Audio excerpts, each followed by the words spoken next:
بسم اللہ الرحمن الرحیم۔ السلام علیکم۔ احباب 13 ہجری میں 11 غار حضرت صدیق اکبر نے انتقال فرمایا تو حضرت عمر فاروق مسلمانوں کے دوسرے خلیفہ مقرر ہوئے۔ مسند خلافت سنبھالتے ہی آپ نے مسجد نبوی شریف میں خطبہ ارشاد فرمایا، اللہ رب العزت نے میرے رفقا کو مجھ سے جدا کر کے مجھے باقی چھوڑ کر میرے ساتھ تمہیں اور تمہارے ساتھ مجھے امتحان میں ڈال دیا ہے۔ اللہ کی قسم میں تمہاری ہر مشکل کو حل کروں گا اور دیانت و امانت کو کسی صورت بھی ہاتھ سے نہ جانے دوں گا۔ تمہارا ہر آدمی میرے نزدیک اس وقت تک کمزور ہے جب تک میں اس سے حق نہ وصول کر لوں۔ یا اللہ میں سخت ہوں مجھے نرم بنا، کمزور ہوں قوت عطا فرما سخی بنا۔ احباب نبی کریم صلی اللہ علیہ وآلہ وسلم نے حضرت عمر فاروق کے بارے میں متعدد بار مختلف مقامات پر ارشادات فرمائے۔ ایک جگہ آپ نے فرمایا کہ شیطان عمر کے سائے سے بھی دور بھاگتا ہے۔ احباب خلیفۃ المسلمین و امیر المومنین منتخب ہونے کے بعد حضرت عمر فاروق خطاب کے لیے ممبر پر تشریف لائے تو اس سیڑھی پر بیٹھ گئے جس پر یار غار حضرت صدیق اکبر اپنے پاؤں مبارک رکھتے تھے۔ صحابہ اکرام نے فاروق اعظم سے عرض کی، اے امیر المومنین اوپر بیٹھ جائیں۔ حضرت عمر نے فرمایا، میرے لیے یہی کافی ہے کہ مجھے اس مقام پر بیٹھنے کو جگہ مل جائے جہاں حضرت ابو بکر صدیق اپنے پاؤں مبارک رکھتے تھے۔ ناظرین، حضرت عمر اپنے دور خلافت میں ہر فرد کو تنقید اور طلب حقوق کی پوری آزادی دے رکھی تھی۔ ایک دفعہ آپ رضی اللہ تعالیٰ عنہ تقریر فرما رہے تھے کہ دوران تقریر ایک شخص نے اٹھ کر بارہا کہا، اے عمر اللہ سے ڈرو۔ لوگوں نے اسے روکا تو آپ رضی اللہ عنہ نے فرمایا کہ اگر یہ لوگ آزادی کے ساتھ اپنی بات نہ کہیں تو بے مصرف ہیں اور ہم نہ مانیں تو ہم بے مصرف ہیں۔ ناظرین، ایک دفعہ حضرت عمر منبر پر کھڑے ہو کر فرمایا، لوگوں اگر میں دنیا کی طرف جھک جاؤں تو کیا کرو گے؟ یہ سنتے ہی ایک شخص نے اپنی تلوار نیام سے کھینچ لی اور کہا، تمہارا سر اڑا دوں گا۔ آپ رضی اللہ عنہ نے بھی اس کی دلیری اور جرات کو آزمانے کے لیے ڈانٹ کر کہا، تو امیر المومنین کی شان میں گستاخی کرتا ہے، تجھے پتہ نہیں کہ تو کس سے بات کر رہا ہے؟ اس شخص نے اسی جرات و بہادری کے ساتھ کہا، ہاں میں آپ سے مخاطب ہوں۔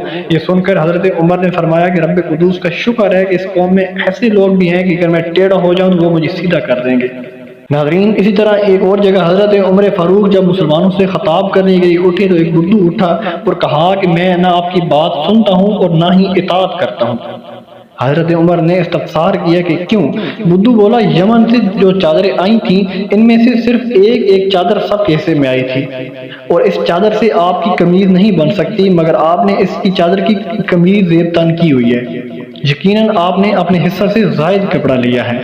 تو حضرت عمر نے فرمایا، اس کا جواب میرا بیٹا عبداللہ دے گا۔ یہ سن کر حضرت عبداللہ بن عمر اٹھے اور کہا، واقعی میرے ابا جان کی قمیض ایک چادر میں نہ بنتی تھی کیونکہ آپ کا خاص سے قد آور تھے، میں نے اپنے حصے کی چادر انہیں دے دی تھی، اس طرح ان کی یہ قمیض بنی ہے۔ یہ سن کر یہ بدو پھر اٹھا اور گویا کہ اب میں آپ کی بات سنتا ہوں اور اطاعت بھی کرتا ہوں۔ ناظرین، حاکم وقت امیر المومنین حضرت عمر کی ذرا مفلوق الحال دیکھیے کہ حضرت علی فرماتے ہیں کہ میں نے حضرت عمر بن خطاب کے لباس میں 31 پیوند چمڑے کے اور 1 پیوند کپڑے کا دیکھا ہے۔ حضرت انس رضی اللہ عنہ فرماتے ہیں کہ میں نے حضرت عمر کی قمیض میں ان کے مونوں کے درمیان 4 پیوند دیکھے ہیں۔ کبھی کبھار ایسا بھی ہو جاتا کہ آپ اپنے وقت مقرر پر بھی اپنے گھر سے باہر تشریف نہ لا سکتے تھے۔ ایک مرتبہ کسی نے اس کی وجہ دریافت کی تو فاروق اعظم فرمانے لگے، مقرر وقت پر نہ نکلنے کی وجہ یہ ذمہ دار میرا یہ واحد لباس ہے جس میں دھو کر ڈالتا ہوں تو یہ سوکھنے میں دیر لگا دیتا ہے۔ ناظرین، حضرت عمر فاروق کا دور خلافت بالخصوص عدل و انصاف اور احتساب کے حوالہ سے بے نظیر ہے۔ آپ رضی اللہ عنہ فرماتے تھے کہ اپنا محاسبہ کرو قبل اس کے کہ تمہارا محاسبہ کیا جائے۔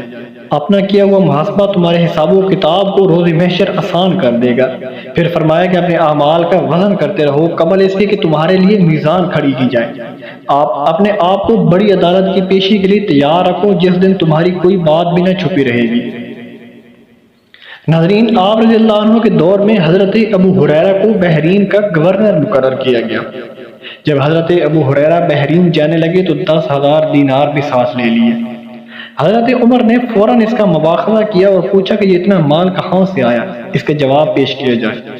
تو حضرت ابو ہریرہ نے جواباً فرمایا کہ میں نے کچھ گھوڑیاں پال رکھی تھیں جس سے آمدنی میں اضافہ ہوا ہے۔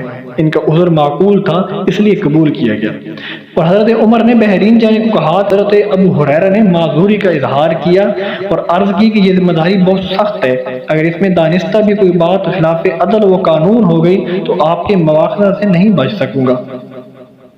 جب آپ رضی اللہ عنہ کوئی گورنر یا اعمال مقرر کرتے تو اس کے لیے ایک پروانہ لکھ کر دیتے جس پر ہدایات درج ہوتی کہ باریک کپڑا زیب تن نہ کرنا، چھنے ہوئے آٹے کی روٹی نہ کھانا، اپنے دروازے عوام کے لیے کھلے رکھنا، بند نہ کرنا، کوئی دربان نہ رکھنا تاکہ جس وقت بھی کوئی سائل تمہارے پاس آنا چاہے بلا روک و ٹوک آ جا سکے، بیماروں کی عیادت اور جنازوں میں شرکت کرنا، کبھی کسی بے قصور کو نہ مارنا کہ وہ ذلیل ہو جائے اور نہ کسی کی خوشامد کرنا کہ وہ مچل جائے، ترکی نسل گھوڑے پر سوار نہ ہونا کیونکہ اس میں رعونت و نخوت پائی جاتی ہے، وغیرہ وغیرہ۔ احباب، اسی طرح ایک اور موقع پر آپ رضی اللہ عنہ نے گورنر کو مخاطب کرتے ہوئے ارشاد فرمایا کہ یاد رکھو رعایا اس وقت تک حاکم کی پیروی کرتی ہے جب تک وہ اللہ رب العزت کی اطاعت کرتا ہے، جب وہ احکام رب قدوس سے روگردانی کرتا ہے یا سرکشی اختیار کرتا ہے تو رعایا بھی اس کے احکام سے سرکشی اختیار کرتی ہے، جب وہ فسق و فجور کرتا ہے تو رعایا بھی اس سے بڑھ کر فاسق و فاجر ہو جاتی ہے۔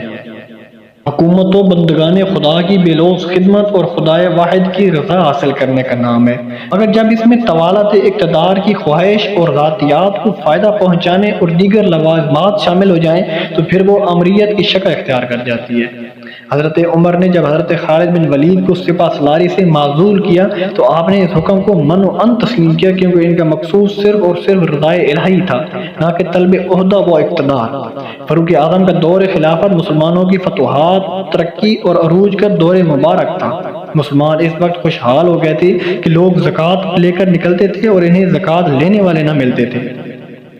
احباب، ہمیں ایسے ہی دور کا انتظار ہے۔ اللہ تعالی ہمیں صراط مستقیم پر چلائے اور نیک کام کرنے کے توفیق عطا فرمائے۔